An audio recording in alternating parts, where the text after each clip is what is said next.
Convergence summer webinar. Again, my name is JT Snipes. I'm the Vice Chair of the Board of Directors here at Convergence and an Assistant Professor at Southern Illinois University in Edwardsville. The webinar you are joining today is titled Secular Students at Home During COVID-19 Crisis.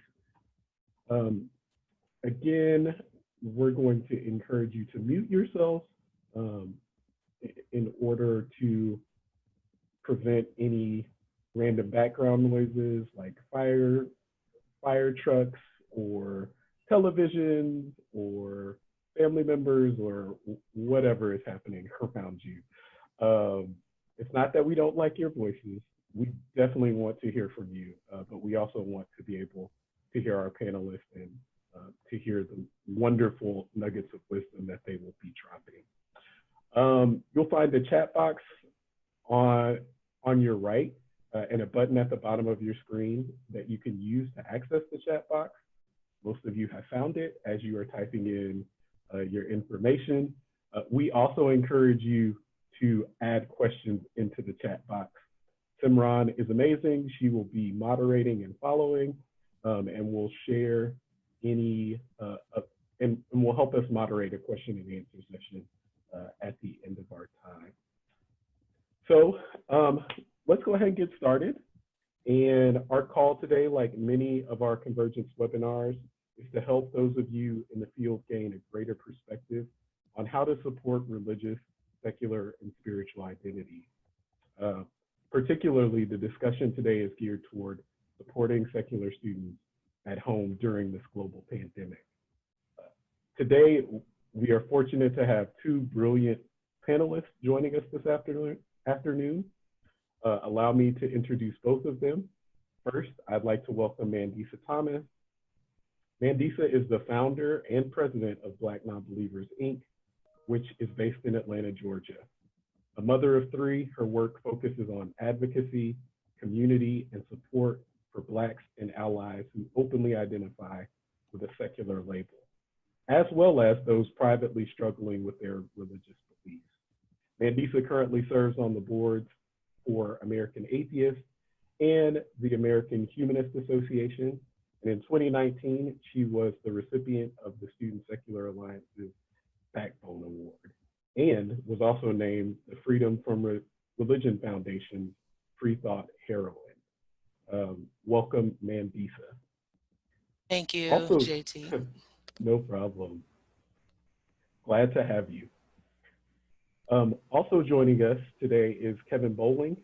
Kevin is the Executive Director of the Secular Student Alliance, a national education nonprofit for non-religious, atheist, and humanist students with approximately 300 chapters in schools and colleges across the country.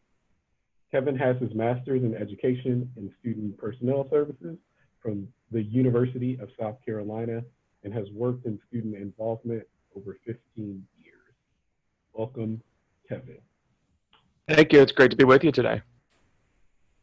So to start, I think it's important for us to just recognize where we are. There's a lot of things going on in the nation, and that's putting it mildly. So I want to create space for us just to talk about how we're doing in general. How are you in this moment with the pandemic, with racial unrest, and just managing your lives? Hey, JT, and welcome to everyone. It's nice to be with you all this afternoon/morning. I will say that in my personal in my household, we are actually, it's duplicitous because right now, we have an immune compromised situation, which prevents me from being able to go out and protest along with so many other people. However, I'm glad that I'm in a position to be able to still engage online and also engage our members. Of course, looking at this from a lens of a Black woman and a Black atheist woman, it's always tough. It's always tough to, to process these things when they happen. Because it's been going on for a long time. We've been seeing the structural issues that have needed to change for so long, and to see that there's still things happening that I now need to continue to prepare myself for, continue to prepare my children for, as well as our community members. It's always just, it's very overwhelming. And so I have to pace myself at times because, and which I encourage everyone to do, because I wear so many hats, and looking at these, and viewing these things, and wondering, just always how we can do our parts here. It's just always an overwhelming experience. So it's just, I try to find that balancing. I try to find that balance there, especially at this time, as we're in the midst of a pandemic, and as dare we say, an even bigger pandemic. Right. Kevin, how are you during this time? Sure. I think I share some of the same sentiments as Mandisa. I think when this started, you look at the pandemic was the main issue, and we were very fortunate, our staff, in being able to work from home and continue to have connection with our students across the country. And we sort of got into, I think, a bit of normal everyday structure with that. And then, I think the unrest that the rightful unrest we're currently having now, and for us is really on top of what we're already dealing with. Then how do we, I think our own personal examination and reflection, and I think this moment really, truly speaks to that. Looking at what resources we're providing for our students who are going out and protesting and voicing their opinions, and for our students who are their own internalized reflection and wrestling, and what information we provide them to help them on this journey, so that they become better citizens in looking at this. And this is not, I think, the racial unrest and the police brutality that we're having now. It's not the first time by any means in our society we've had this. I think there's the bit of hope for me this time that there's enough political, social, corporate force supporting the protesters and Black Lives Matter movement that I hope now we're moving in some positive directions and steps are being done. So I'm going to take that positive focus, and we all have to keep pushing. We all have to keep, continuing that cycle going. But I'm hopeful this time that we're going to see some movement. Yeah, it's very interesting. I was in a meeting on my campus yesterday with it was a group of Black faculty and staff, and I will be honest with you two and our viewing audience to say that I am grateful for people who are hopeful during this time, because I'm not very hopeful, and because of the rinse, wash, and repeat history of this, right? Oh yeah. It is very easy for me to become despondent or somewhat sad and begin to feel hopeless. So I'm grateful for people that can see things getting better, and I'm encouraged by that. One of the things I did mention in the meeting, and I'll mention today, for me it's about the work. So I'm wondering if you two could tell us a little bit about who you are, particularly the label that you prefer in terms of your non-religious, non-theistic beliefs, and then talk a little bit about how you came to the work of secular organizing. Okay, so I'll go first. So I fully and unapologetically identify as an atheist as well as humanist. I'm an atheist because I do not believe in any God, spirits, or supernatural beings, and that is just the long and short of it. Now, there are a number of reasons for that. And I could go into that probably for about 2 hours, but most of it is attributed to my upbringing, and my education and access to information. So therefore, that is why, I identify as such. I also identify as a humanist. I believe in doing good for the world simply because the world needs it and because our futures depend on it. And you don't need to believe in God in order to do that. And it's in my work to destigmatize this notion that non-believers are folks who are, you know, just moral, without morals and without guidance in this world. And humanists and atheists have always been present in resistance movements. And it's important for us to get the recognition and the acknowledgement that we deserve. So my work with Black nonbelievers has been building up the community, especially of Black folks who have left their religious identities and their concepts of God behind, which can often be painful and also challenging to find support for. And I know you, JT, you and I have talked about this, and we also work to uplift those voices through various events, whether they're educational, mostly they're social and networking, and most of it is built around, you know, advocacy for a lot of issues that are on the table, such as LGBTQ rights, such as reproductive rights, such as racial justice, and such as economic justice. These are things that, you know, we talk about and that we try to work on while reconciling that it's okay. Your identity as an atheist, as a non-believer is okay, and there are more out there like you. And so bringing each other, bringing each other together, especially in the presence of a predominantly religious community where these conversations can be a challenge and can be very painful for a number of people. We offer that support. Great. Sure. And for I'm going to give you the shorter version because I think Mandisa did a great job at explaining. So yes, atheist, no gods. So that's pretty simple. And I grew up Catholic, very strong Catholic backgrounds. And so actually college is where I started sort of, and I think many students do, started examining what are my personal beliefs and what do I believe in versus my family.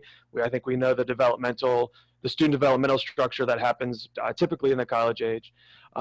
So I do believe in good. I believe that we have a short time on this world. And so part of our job is to make it better. So that's very much my humanistic values.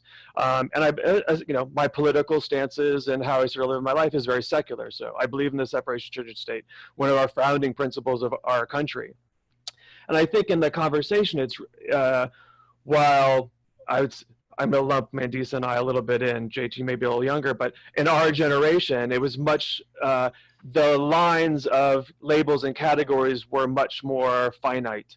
And I think students today are much more open sort of with those labels, whether it's the LGBT or feminism or even sort of the religious aspect. And so we know from our students who we work with across the country who are in high schools, colleges, universities, they really look at this as a multi-label language, I think, as sort of Mandisa and I described. So the one specific label is we find much less, and they're integrating all these different labels and identities into their lives. So I think that's important.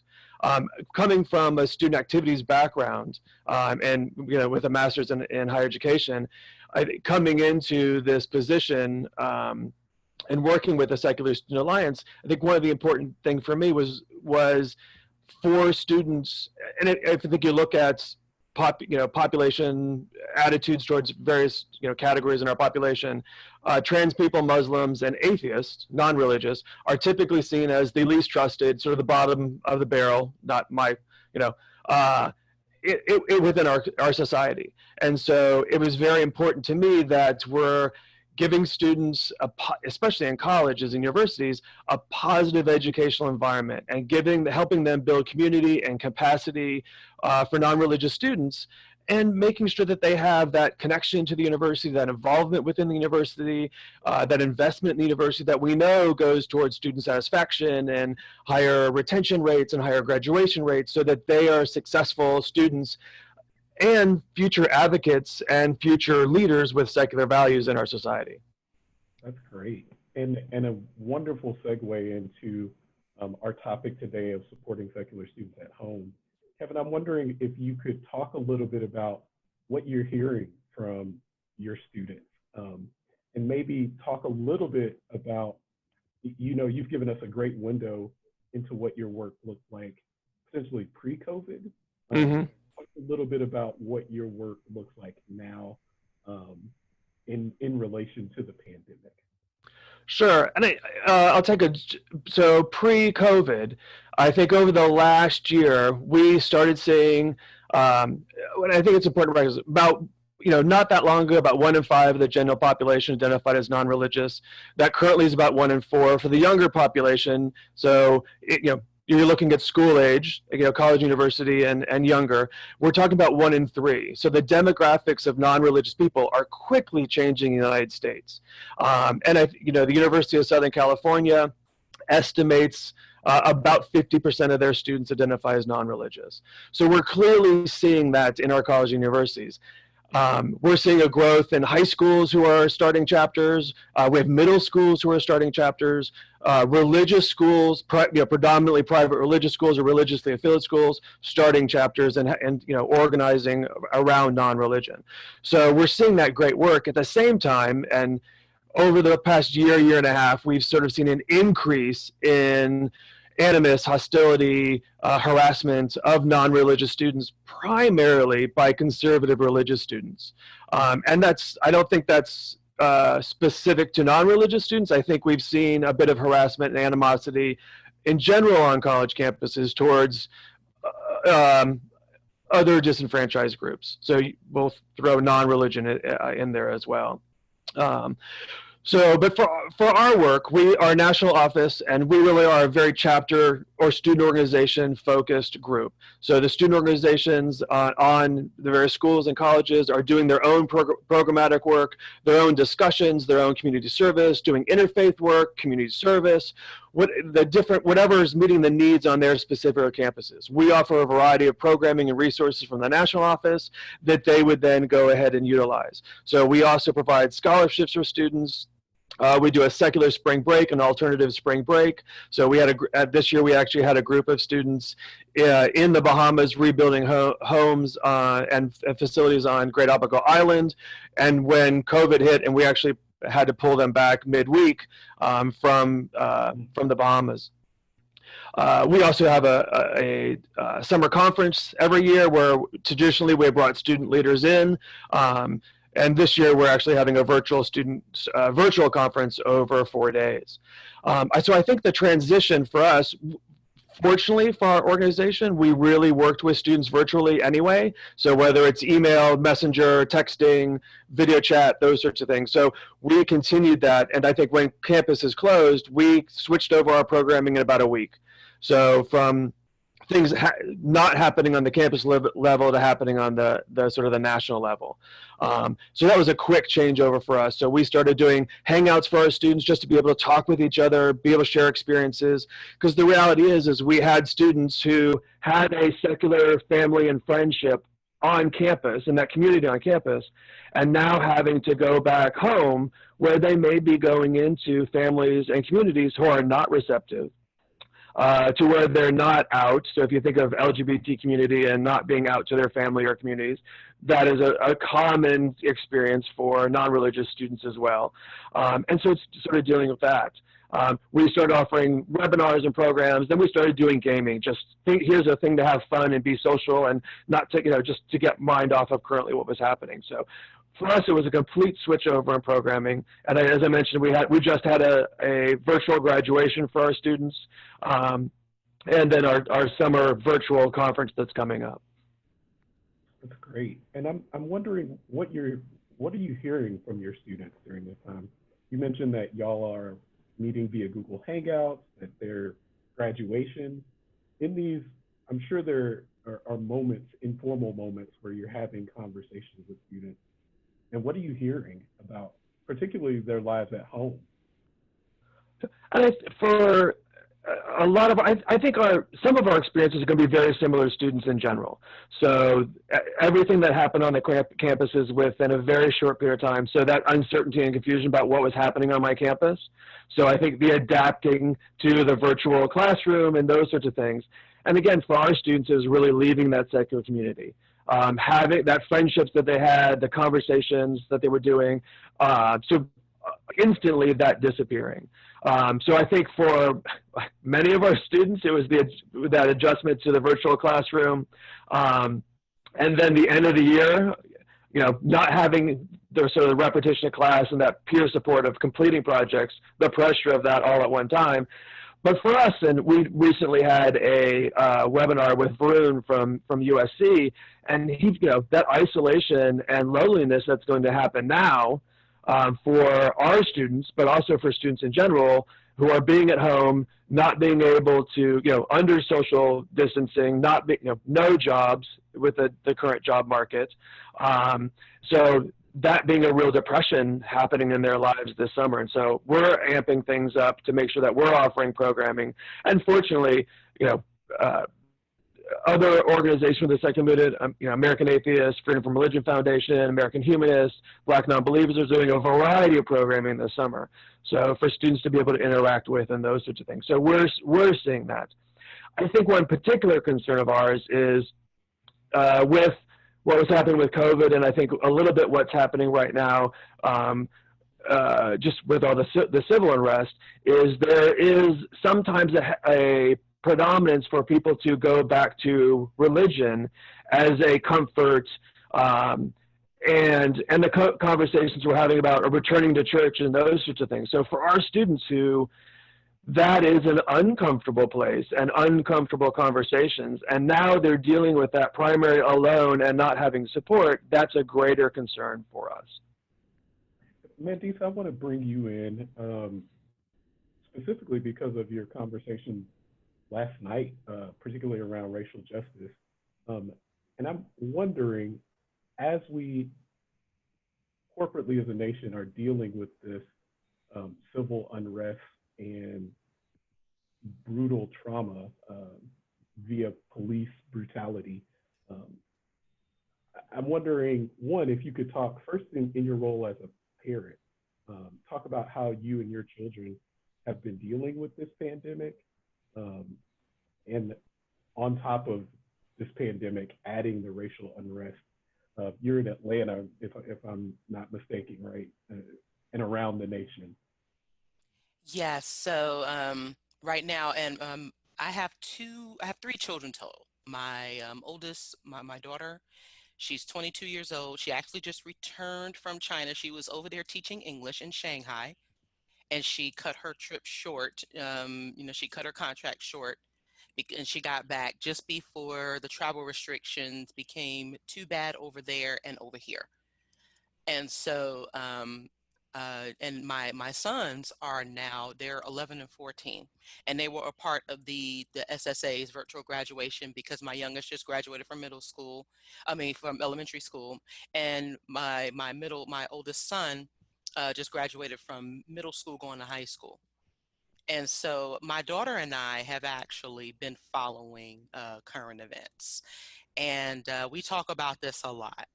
And I have an open policy in my household with my children and our parenting. My husband and I, we have pretty much eschewed a lot of the traditional parenting guidelines. We are very open with our children about certain subjects. We don't, we don't treat them as if they don't understand because we know they're very smart. So we actually, it's along with the normal flow of conversation in our household. Now, our children have bonded together. Mainly, we're fortunate enough to have enough space in our house, and also dealing with that preteen and teenage angst and young adult angst. So, we try to give them that space as much as possible, and don't always overload them with what's going on, because we know that they're seeing it, and that if they have any questions, that we're always available to answer them. That trust has always been there for them and for us. And so we freely have these conversations. If they have any questions about what I'm watching on the news, or anything related to current events, then we talk about it, and we talk about why it's important. Um, Adding that layer on, I especially for my sons, and my daughter as well, because as Black women are, just as fairly, as targets as well, if not more so. But for my children, having to, navigate them through this layer of, unrest, this new cycle of unrest, it's always been an important part of, our conversations in our household, so that when they engage their peers, they're and I'm sure they're having these conversations. I think years ago, the previous generations might have thought that the kids didn't know, or that they weren't old enough to get it. And they do, because we're seeing a lot of student activism. Especially now, there are a lot of students that are organizing these protests, and most of them, all of them, are very peaceful for the most part. So they know what it's. So they, they understand the issues, and they know how to get. They're getting organized, and I also have to navigate my children because they're coming from a non-religious household. They're having to navigate their students, or their peers whose parents are still religious, even if they are progressive. And so we see this in our work at Black Nonbelievers as well, is that our work often intersects with students, and it's multi-generational. But we come across a lot of students, some who are involved with the Secular Student Alliance, who are often relieved to see more Black folks who outright identify as atheists or just non-religious. And also that even though they see their peers on their campuses becoming more religiously unaffiliated, that in their households, it's a much harder conversation to have. Mhm. And they're often more in the closet because because of their overly religious households. But it's also about seeing more of us that can relate to that struggle, because it is a unique struggle, it is a unique challenge to be Black and to be atheist, and intersect, and that intersects in a number of ways. And so having to navigate and prepare my children through all of that as well, and what's going on in society, and how they work with people, and how they handle that if that conversation arises. And so through our work, most of it is in person, similar to SSA. And so we have transitioned to virtual events. Hopefully we can get through this wave, and because we have some major events coming up where we offer special rates to students. We often do have students as speakers for our events as well, because our primary mission is to uplift and amplify. I might have said this before, to amplify the Black secular atheist voice. So and we do that when we work with organizations like the Secular Student Alliance, to bring them into an event that is primarily made up of people of color, which is still very that's a good change that I see in the Secular Student Alliance. It is becoming more diverse. There are a lot more students of color that are getting involved. But to have a space where it is primarily people of color is powerful. And it makes a difference, because it is in contrast to what reflects the overall secular community. So navigating all of these intersections, is what I have to do within my work, which is still volunteer, by the way, but also in my household. So, but, because I have that, because I'm able to do all that, just as a mom and as an activist and the things that I do, it actually allows more room for my children to grow and not feel like I'm controlling that narrative for them. I'm appreciative of the work you're doing. Obviously, it's impactful to multiple communities. I'm wondering, though, as someone who identifies as a Christian, Black Christian, right, there is a way in which we deal with grief in our community. There's a way in which we deal with loss in our community that is often, I wrote my dissertation about the experience of the Black atheist.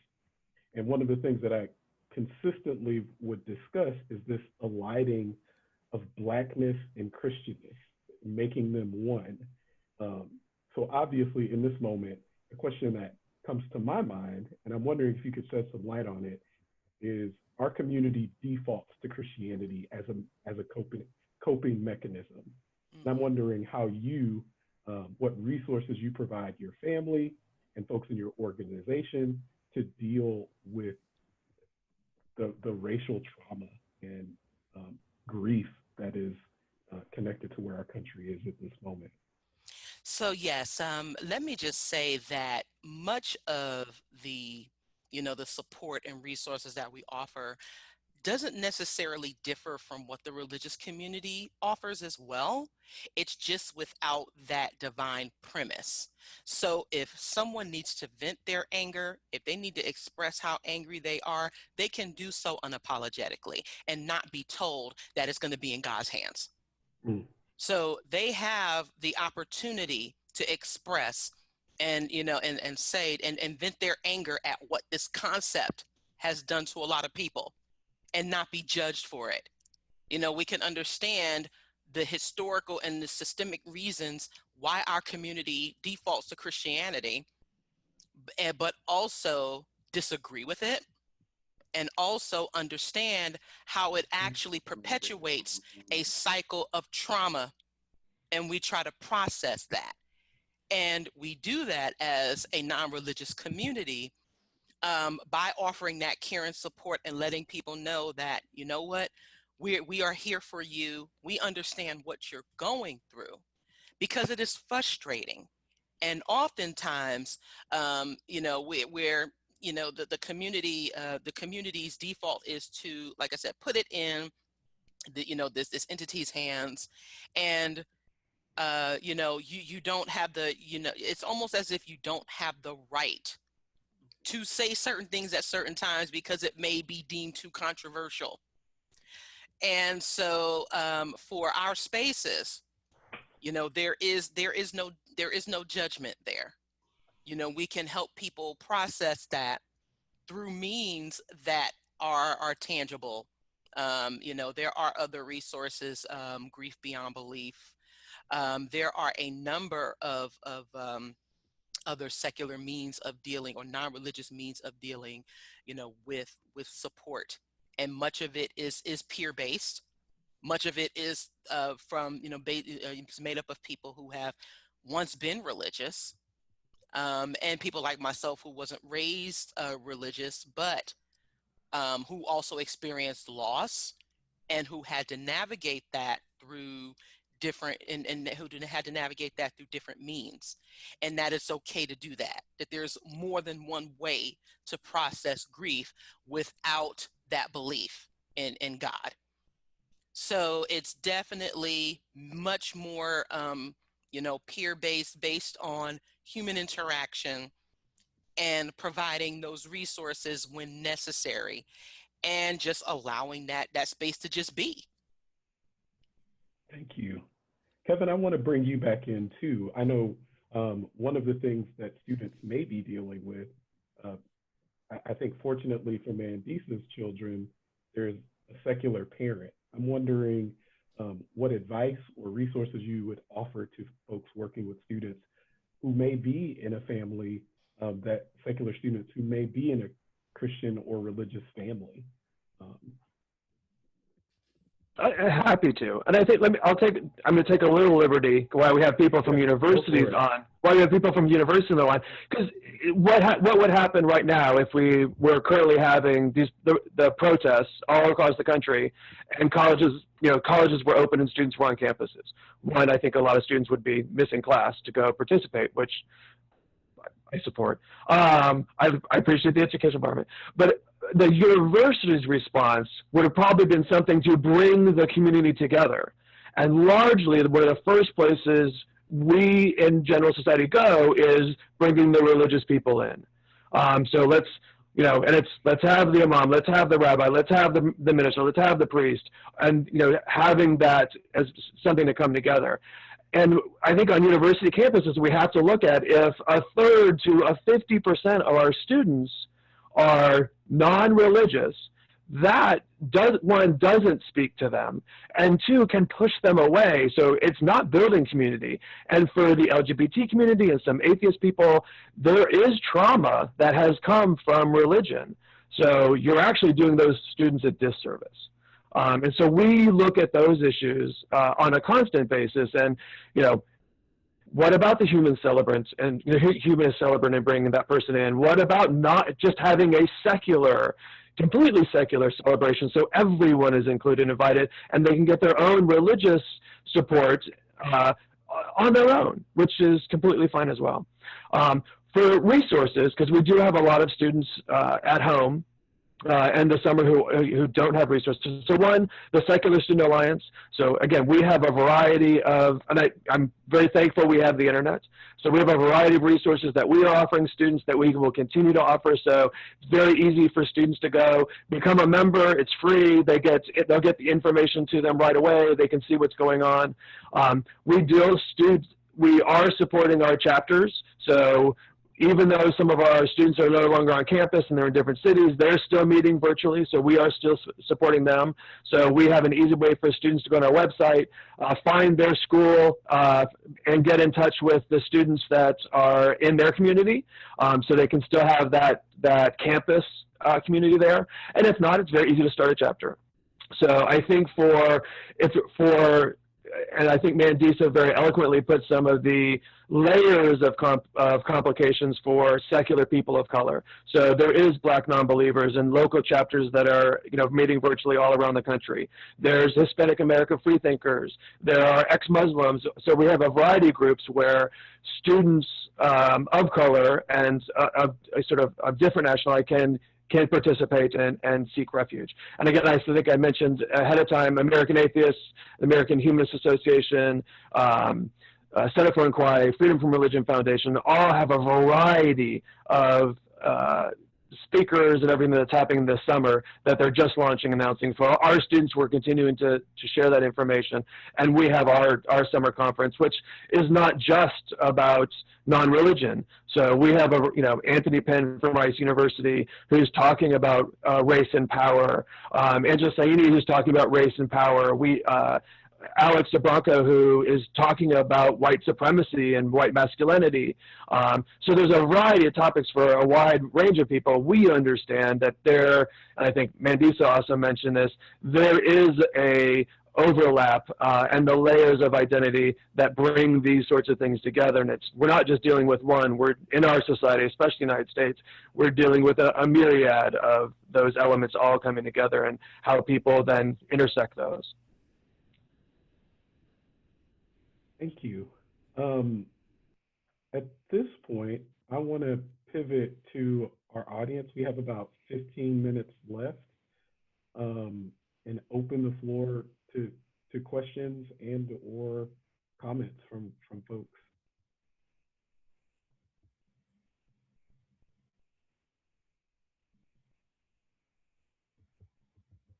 And I did see. I saw one question too. It looks at the path for religious students and non-religious students to come together. And so I think for a lot of that work that we do with our students, we encourage interfaith dialogue, interfaith events. Many of our students on campuses have a partner religious organization that they do programming with. So some of our students in Missouri actually have a great relationship with Crew. And so where they watch movies, Crew picks a movie one week, they watch the movie, have a discussion. Our students pick it the next week, and then watch the movie and have a conversation. So one of our student chapters is the one who hosts the interfaith panel and coordinates it every year on campus. And planning that. So our students tend to be very knowledgeable about a variety of religions and want to have conversations. We also have a number of religious students who are members of the Secular Student Alliance and because it's a place where they can have conversations, whether that's about doubts or whether that's questioning certain religious aspects, or if it's let's talk about multiple ones and let's have a conversation. So we often find that's an unusual place is our chapters are where you can have those conversations on campus. And so whatever the outcome is, we just love that it's a place where the students can together have those conversations that probably aren't happening elsewhere on campus. And I think it's important, with the number of students that we have, with the percentages of growing of number of non-religious students, because again, campuses often have great relationships with Newman and Hillel and various Christian groups, having facilities and staff on or adjacent to the campuses, and the campus working collaboratively with that, which is fantastic. So what are the universities doing to specifically and intentionally provide services towards their non-religious students? How are you aiding their moral and value developments? Because clearly that happens. So in the holistic development part of students, what's the university's responsibility, and what services are you providing that, or are you just leaving your students out? And we hope it's not the latter. That's critical. Mandisa, I'm wondering if you could talk about this question of relationships between the religious and non-religious from a community standpoint. I know that you are actively engaging beyond the campus walls. Share your thoughts on, are there productive ways in which these communities can work together? Absolutely. I always, the ideal is to work on issues together without either the religious or non-religious identity being at the forefront. This tends to be very difficult, especially being Black and in the South, because many of the events, especially that focus on community building and connections, tend to focus on those who are religious, and there is a privilege that many religious folks, especially Christians, have. And there are a number of non-believers who just, they're just kind of going along because the issue itself is more important. And in navigating, we have members who are in relationships, personal relationships, and who are married to religious partners, and that they may have come to those relationships both being religious, and one comes out of it, which does cause some tension. Forming new relationships as a non-believer does tend to be challenging for folks, because there are many religious people who feel like they want a God-fearing person, and if they know they're dating a non-believer, it's either the conversation shuts down or there is a tendency to convert. And so this is what we are trying to work on, as a community, and as we increase our representation and start speaking up. So, and we've had the opportunity to participate in some interfaith dialogue, which is great. We've actually made some good connections with some progressive religious folks who want to hear our perspectives, no matter how uncomfortable it made the religious people in the room, because it isn't just that our mission isn't just to bash religious people and the beliefs. We can have those critical discussions and still walk away as human beings, understanding that we have common goals. But that is also the purpose of destigmatizing the identities of atheists, non-believers, humanists, etc. We're still having to do that work in either the interfaith spaces, whether they are personal or professional. And so, we deal with a lot. We tend to, deal with a lot of that with our members. We have another question here that asks about what secular gathering looks like. Do people invent ceremonies and ritual for non-theistic folks? Because Kevin, you mentioned the humanist celebrant, and I'm wondering if you could talk a little bit more about the breadth and depth of secular communities, because I think there is this notion that secularism is solely activism and antagonistic relationships. I'm wondering if you could talk more about the breadth of secular community, particularly the celebrants. And we're human. I mean, we are human beings, and we come together in community. Part of our survival is being in community and supporting each other. So I think that's at the heart of just being human. We have to have this social interaction. So there is a presumption and a privilege that those things typically in the U.S. come from a religious basis. So our morals come from religion. The way that we celebrate grief, the way that we celebrate marriage, all of those things have this religious overtone, and that happens a little bit more in the United States than a lot of other places in the rest of the world because of the way our country developed. But the reality is we can all have those ceremonies and those joyous moments and those sad moments all without the presence of God, or any other, supernatural being.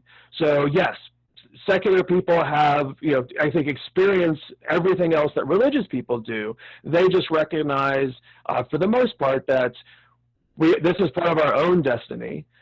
We are the ones responsible for this, and so if we're in this world for a short period of time, we have to do what we can do to make it a good place while we're here and a better place before we leave this world. I think that's very much at the heart. I think there are multiple ceremonies and rituals within the Secular Student Alliance.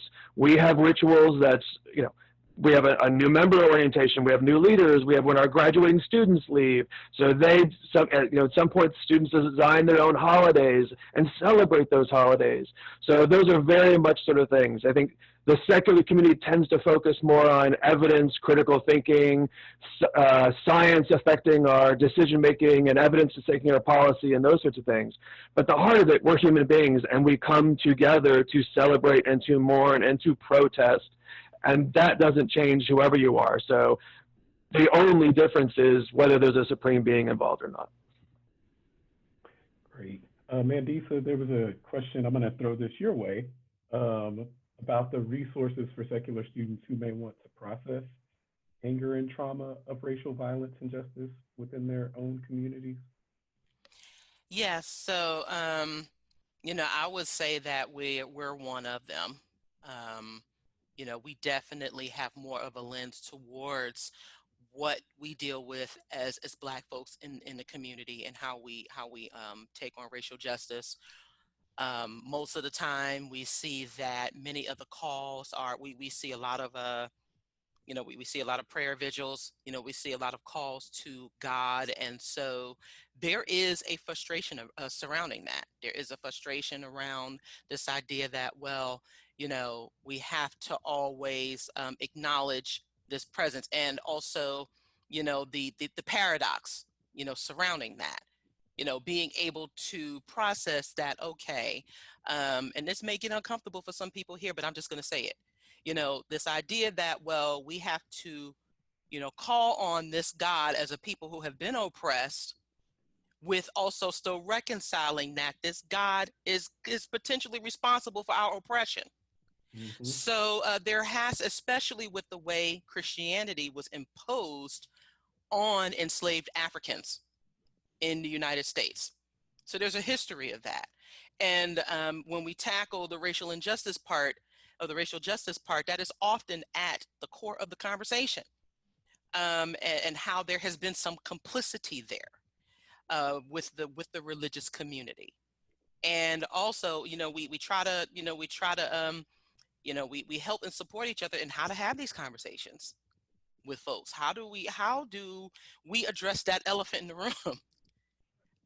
And so, but also there are a number of of secular students who are non-religious who, because a lot of the Black activist organizations, their focus is strictly on Black liberation and Black empowerment without the religious involvement. So there may not be as much of a religious presence, but we serve as a reinforcement to those who are still struggling with those religious beliefs on top of that. So there are still a number of organizations besides ours that work on that, and the religious identity doesn't take precedence. So, but yes, for us, and again, we're multi-generational because we've encountered a lot of people, a lot of Black folks who at their time, the time that they were younger, they were struggling and questioning their beliefs when they were in college, but they didn't have a support system. They didn't know that there wasn't a Black non-believers out there, so they had to keep they had to keep it to themselves. So, so we don't, we don't disregard, those who are older and who have gone through it. But yes, we certainly have those conversations within our spaces. And I like to just say that we are a healing space as well. We don't just, like I said, we don't just go and just condemn, religion all day long. We find community in some of the things that already exist. Like Christmas, for example, has pagan traditions. It is not a religious holiday. So there are a number of celebrations that, that some communities have come up with, like Human Light, for example, around the holiday season. And there are some secular folks who may still participate in certain religious ceremonies because it's it's more of a cultural thing. They still like to convene with their families. And that is okay for them to do. It is okay for them to make informed decisions about what they choose to do as long as they know what they're doing. And it's good to also have that background, and that it's because as we challenge, especially around the holiday time, the religious folks who blindly think that Christmas is simply about the birth of Jesus, and the evidence in history shows that to not be the case. So, and also, different harvest celebrations, which have nothing to do with religion at all, but it's mostly cultural. And I think it's important to acknowledge those differences. And we do try to come together and celebrate in the fact that, yes, your right to exist as a non-believer is valid. We are a validating space as well. Great. Well, I just got to wrap it up in the chat box. So I would love to end this time with Mandisa, you and Kevin, telling us where folks can go to learn more about you and your work. Absolutely. I'll go ahead and start. So the website for Black Nonbelievers is blacknonbelievers.org. You can also type in blacknonbelievers.com. You can see our mission statement, the events that we have coming up, of course, COVID-19 dependent. And you can also find our local affiliates. We are a 501c3 organization, so we do accept donations. They are tax deductible. I also personally have a Patreon. You can find that at patreon.com/Mandisa Latifa. It's a way I support my activism. I took the full-time activism 2 years ago. And so, of course, during this time of COVID, I've been fortunate enough to do a lot of webinars, but much of my work did revolve around travel. So this has been a great way to still engage in this time. And Kevin, where can folks find you? So for the Secular Student Alliance, we're at secularstudents.org. Easy to find us.